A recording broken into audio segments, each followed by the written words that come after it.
हाय, Samco YouTube channel में आपका स्वागत है। मेरा नाम मनीष और आज हम जीपीटी हेल्थ केयर लिमिटेड के आईपीओ के बारे में डिस्कस करने जा रहे हैं।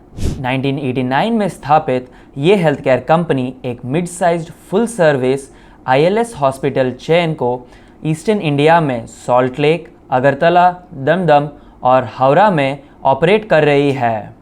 एज ऑफ 30 सितंबर 2023 तक इनका टोटल बेड कैपेसिटी 561 यूनिट्स तक पहुंच चुकी थी।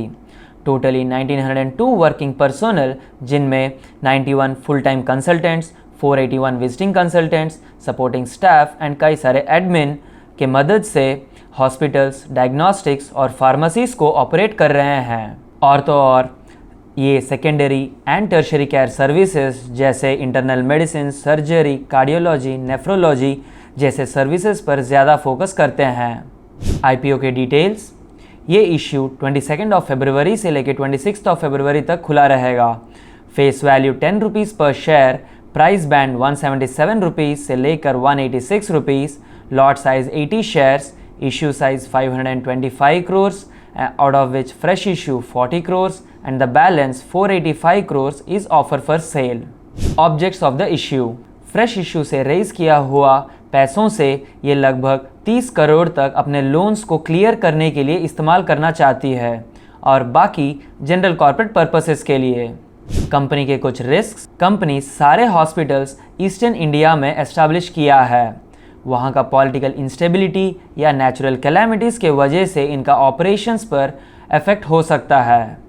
लोअर बेड कैपेसिटी से ये पता चलता है कंपनी पूरा एफिशिएंसी से काम नहीं कर रहे हैं। कंपनी प्रमोटर्स और डायरेक्टर्स के ऊपर कुछ ऐसे लिटिगेशन पेंडिंग है, अगर सच साबित हुए तो सेटलमेंट अमाउंट्स के वजह से इनका कैश फ्लोस और बिजनेस दोनों पर असर पड़ सकती है। कंपनी के कुछ स्ट्रेंथ्स, बेसिकली ये हॉस्पिटल चलाने के लिए लैंड्स खरीदते नहीं हैं, लीज पर लेते हैं, जिस वजह से इनका टोटल केपेक्स और रेंटल कॉस्ट कंट्रोल्ड रहता है। दूसरा, ये 35 से भी ज़्यादा स्पेशलिटीज़ और सुपर स्पेशलिटी सर्विसेज कैटर करते हैं, मतलब इनके रेवेन्यूज़ चंद सर्विसेज पर निर्भर नहीं है।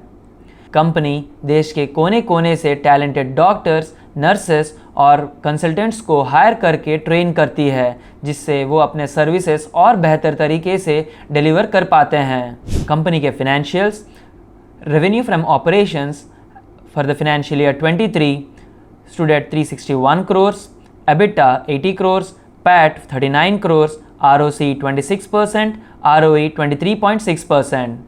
Revenue from operations for the period ending 30th September 2023 204 crores, EBITDA 46 crores, PAT 24 crores, EBITDA and PAT margins 22.3%, 11.4% respectively. कुछ और की इंडिकेटर्स जैसे कि average length of stay 3.98 days, average revenue per occupied bed 32,979 rupees, bed occupancy rate 59.92%। Conclusion, CRISIL के एक report के अनुसार 2024 से 2028 तक Indian health care industry 9 to 11% के CAGR से बढ़ सकती है, जिस वजह से देश के हॉस्पिटल्स का डिमांड हमेशा रहेगा। कंपनी का कैपेसिटीज़ कम है और इनके लेवल ऑफ ऑपरेशंस भी, जिससे कंपनी का मैक्स कैपेसिटी जल्दी हिट हो सकती है।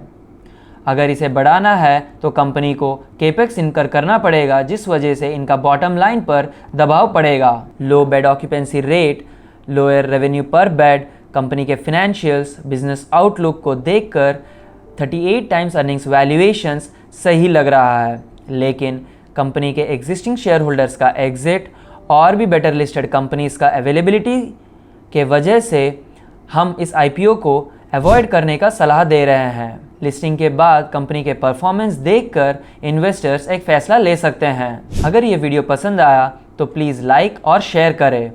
ऐसे ही इन्फॉर्मेशन भरी वीडियोस के लिए सैमको यूट्यूब चैनल को सब्सक्राइब करें।